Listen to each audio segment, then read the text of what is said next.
اعوذ باللہ من الشیطان الرجیم بسم اللہ الرحمن الرحیم وَلَوْ أَنَّنَا نَزَّلْنَا إِلَيْهِمُ الْمَلَائِكَةَ وَكَلَّمَهُمُ الْمَوْتَى وَحَشَرْنَا عَلَيْهِمْ كُلَّ شَيْءٍ قُبُلًا مَا كَانُوا لِيُؤْمِنُوا إِلَّا أَن يَشَاءَ اللَّهُ۔ الحمدللہ آج ہم نے 8ویں پارے کی تلاوت سنی۔ اللہ ذوالجلال والاکرام نے اس پارے کے آغاز میں ان ہٹ دھرم لوگوں کا تذکرہ کیا کہ جو واضح اور کھلے ہوئے دلائل آنے کے باوجود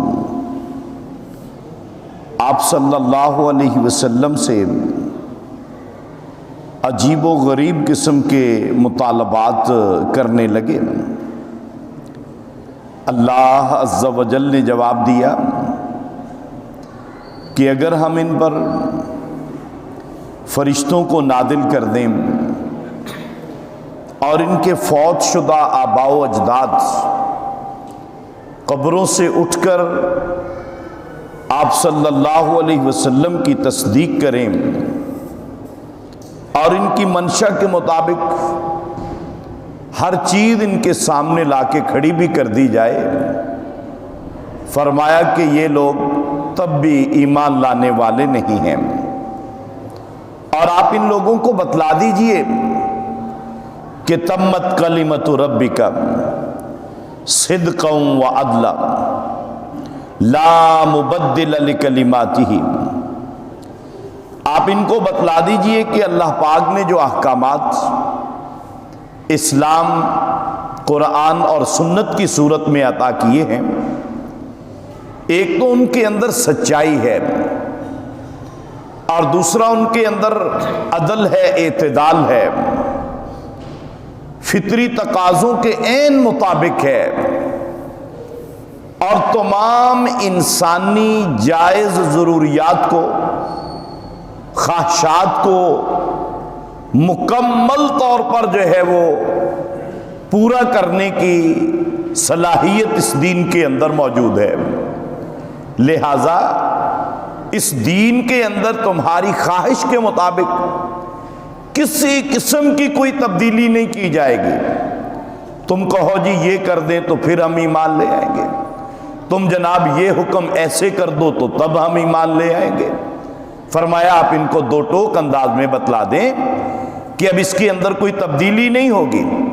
اور یہ جو قانون، یہ آئین، یہ اصول، یہ ضابطے،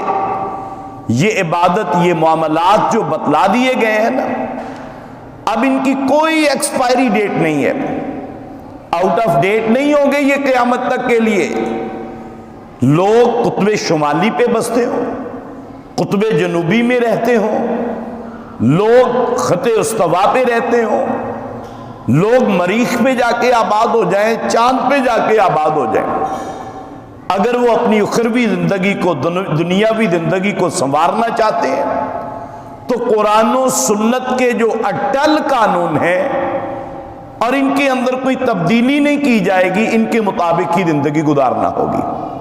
اور ان لوگوں کی خواہش کے مطابق اور ان لوگوں کی روایات کو مد نظر رکھتے ہوئے اب ان کے اندر کوئی تبدیلی آنے والی نہیں ہے۔ اور اللہ عز و جل نے فرمایا کہ وَإِن تُطِعْ أَكْثَرَ مَنْ فِي الْأَرْضِ يُضِلُّوكَ عَنْ سَبِيلِ اللَّهِ، اگر آپ کہیں نا کہ یہ اکثر لوگ، یہ ساری دنیا ہی یہ کام کر رہی ہے جناب، آپ بھی اس کے اندر کوئی تھوڑی سی نرمی پیدا کر دیں۔ اللہ پاک نے فرمایا اگر اس طرح اکثریت کی پیروی تم لوگ کرو گے تو یہ لوگ تمہیں گمراہ کر دیں گے۔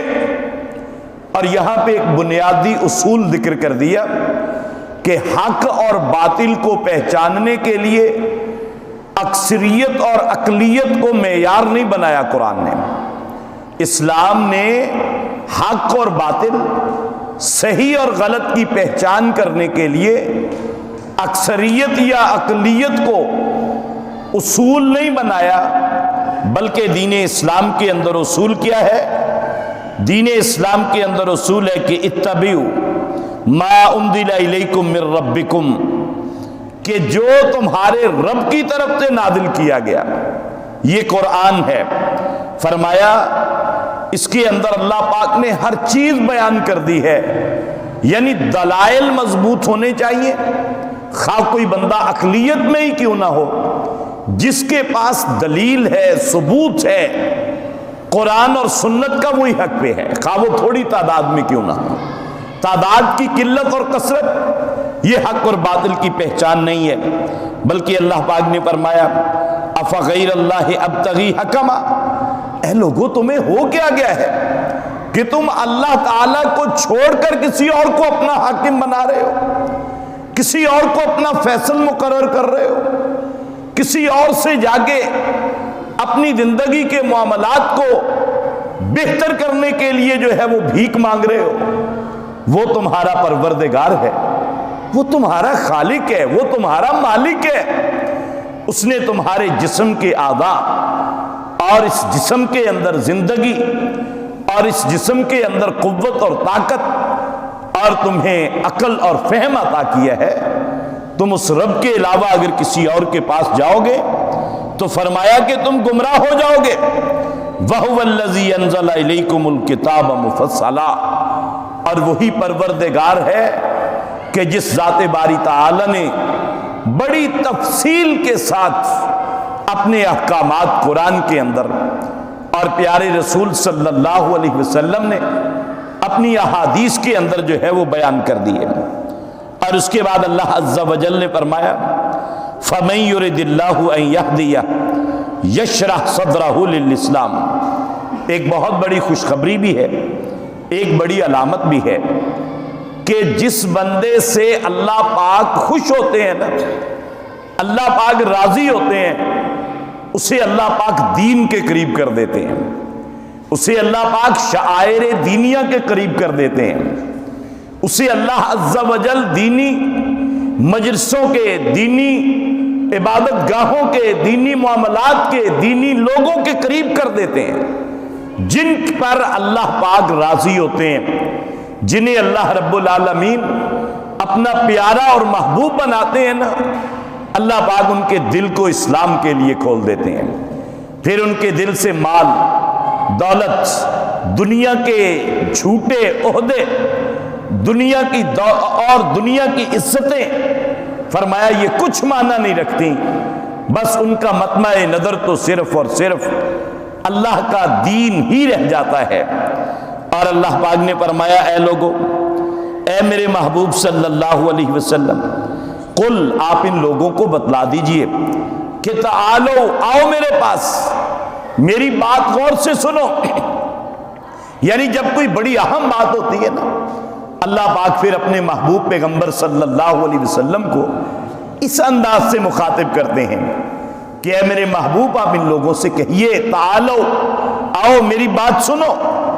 کہ اتلو ما حرم ربکم، میں تمہارے اوپر وہ قرآن کی آیات، وہ احکامات پڑھ کے سنا دوں تمہیں کہ اللہ تعالیٰ نے تمہارے لیے کیا چیز حرام کر دی ہے۔ فرمایا اللہ تشرکو بہی، سب سے پہلے ذکر کیا، فرمایا کہ اللہ پاک نے تمہارے لیے شرک کو حرام قرار دے دیا ہے۔ اور یاد رکھیے اس روئے زمین پر سب سے بڑا گناہ، سب سے بڑا ظلم، سب سے بڑی بدامنی، سب سے بڑی دہشت گردی، وہ اللہ کے ساتھ کسی اور کو شریک بنانا ہے۔ اللہ پاک نے فرمایا کہ کسی کو اللہ کے ساتھ شریک نہ بناؤ۔ وَبِالْوَالِدَيْنِ إِحْسَانًا، فرمایا کہ اپنے والدین کے ساتھ احسان والا رویہ اپنانا ہے۔ ایک ہوتا ہے عدل، انصاف، ایک ہوتا ہے احسان۔ اس میں فرق پتہ کیا ہے کہ اگر ایک طرف سے آپ پر زیادتی بھی ہو رہی ہے، ظلم ہو رہا ہے، ناانصافی ہو رہی ہے، ناجائز تنگ کیا جا رہا ہے، آپ کو آپ کا حق مارا جا رہا ہے، اب یہ نہیں کہ آپ عدل کریں اپنے والدین سے، نہیں، فرمایا عدل نہیں کرنا، احسان کرنا ہے۔ احسان کا مطلب کیا ہے؟ وہ جو مرضی کریں آپ کے ساتھ، لیکن آپ کا رویہ ان کے ساتھ بہتر ہونا چاہیے، نرم ہونا چاہیے، نیکی والا اور خیر خواہی والا ہونا چاہیے۔ وَلَا تَقْتُلُوا أَوْلَادَكُم مِّنْ إِمْلَاقٍ، فرمایا اپنی اولادوں کو کبھی بھی رزق کی کمی کے ڈر سے مت قتل کرنا۔ نَحْنُ نَرْزُقُكُمْ وَإِيَّاهُمْ، تمہیں رزق دینے والا بھی اللہ ہے، اور تمہاری پیدا ہونے والی اولاد اس کے رزق کا بندوبست کرنے والی ذات بھی اللہ تعالیٰ کی ذات ہے۔ تم اپنی عقل سے، اپنے فہم سے، اپنی خاندان کی جائیدادوں سے یہ مت سمجھنا کہ یہ ہم ان کے رزق کا بندوبست کر رہے ہیں، نہیں، رازق ذات اللہ تعالیٰ کی ذات ہے۔ رزق کے معاملہ میں کبھی بھی اپنے رب کو مت چھوڑنا، اربوں پتی بھی بن جاؤ پھر بھی اپنے رب کو کبھی بھی مت بلانا کہ شاید یہ اربوں روپیہ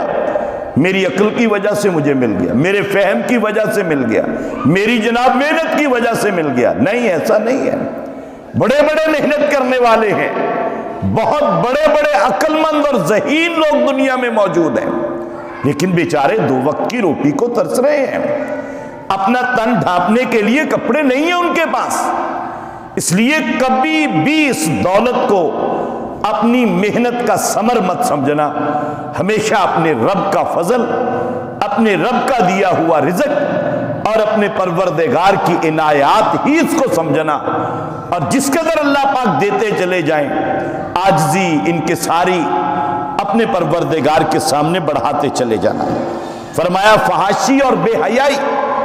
یہ تمہارے لیے حرام ہے اگر تم مومن ہو۔ قتل نفس، معاشرے کے اندر کسی کو قتل نہیں کرنا، اس کو بھی حرام قرار دے دیا گیا۔ یتیموں کا مال نہیں کھانا، ماپ تول کے اندر کمی نہیں کرنی، ہمیشہ عدل والا ترازو وہ قائم رکھنا ہے، وعدے کی پاسداری کرنی ہے، اور فرمایا صراط مستقیم پہ چلنا ہے، اور ساتھ ہی فرما دیا ان ھذا صراطی مستقیم فاتبعوہ، اے لوگوں میرا راستہ ہی، اے میرے محبوب آپ بتا دیجئے لوگوں کو کہ میرا راستہ ہی سیدھا راستہ ہے، اور میرے راستے کے علاوہ جتنے راستے ہیں خواہ وہ کتنے ہی خوشنما کیوں نہ ہوں، خواہ وہ کتنے ہی خوبصورت کیوں نہ ہوں، خواہ وہ تمہیں کتنے ہی سیدھے کیوں نہ لگیں، فرمایا نہیں، صرف ایک راستہ سیدھا ہے، اور وہ پیارے نبی صلی اللہ علیہ وسلم کا راستہ ہے۔ اور اس کے بعد اللہ ذوالجلال والاکرام نے پھر اسی پارے کے اندر جناب سیدنا آدم علیہ السلام کا تذکرہ کیا کہ کس طرح شیطان جو ہے اس نے آ کے جناب سیدنا آدم علیہ السلام اور جناب سیدہ حوا علیہ السلام ان کو جو ہے وہ گمراہ کرنے کی کوشش کی اور ان کو بہکانے کی کوشش کی، اور کیا کیا؟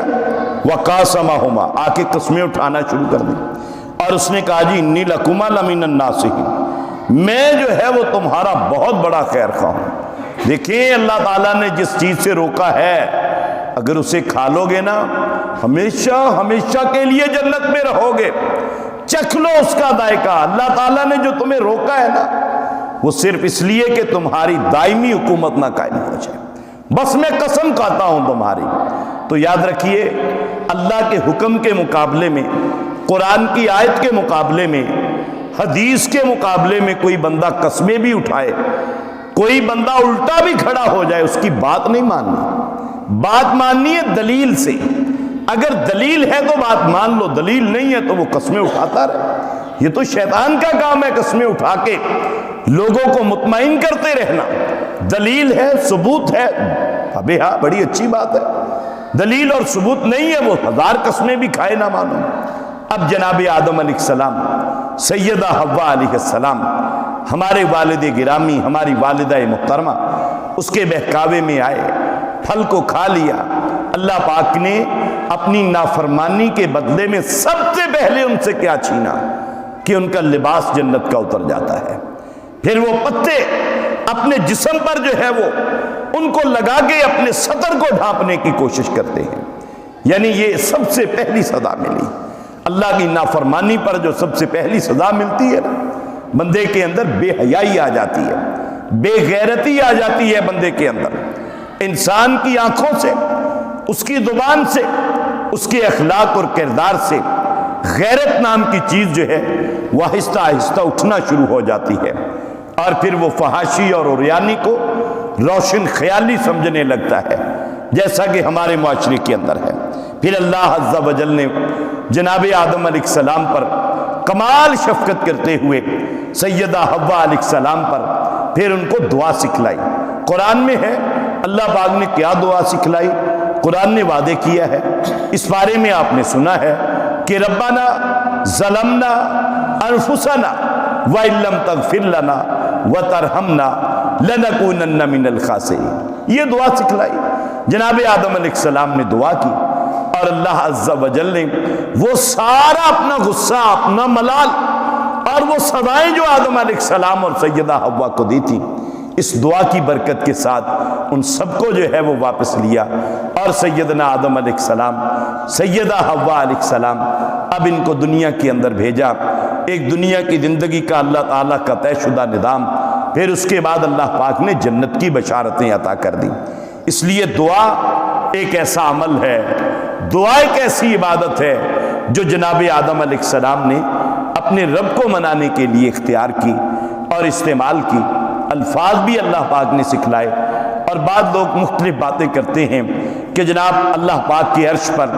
فلاں چیز لکھی تھی، فلاں چیز لکھی تھی، اس کو دیکھا، اس کا واسطہ دیا. یہ ساری باتیں من گھڑت موضوع روایات میں پائی جاتی ہیں، کوئی ایک بھی صحیح حدیث نہیں ہے. اور اگلی بات، جب یہ قرآن کی آیت کہہ رہی ہے کہ جی آپ نے یہ دعا مانگی تو اللہ نے قبول کر لی، اس کے مقابلے میں ہم ضعیف من گھڑت اور موضوع روایات کو پیش کر کے لوگوں سے داد وصول کرنا، اپنے عقیدے کو خراب کرنا، یہ بات بھی درست نہیں ہے. وما علینا الا البلاغ المبین.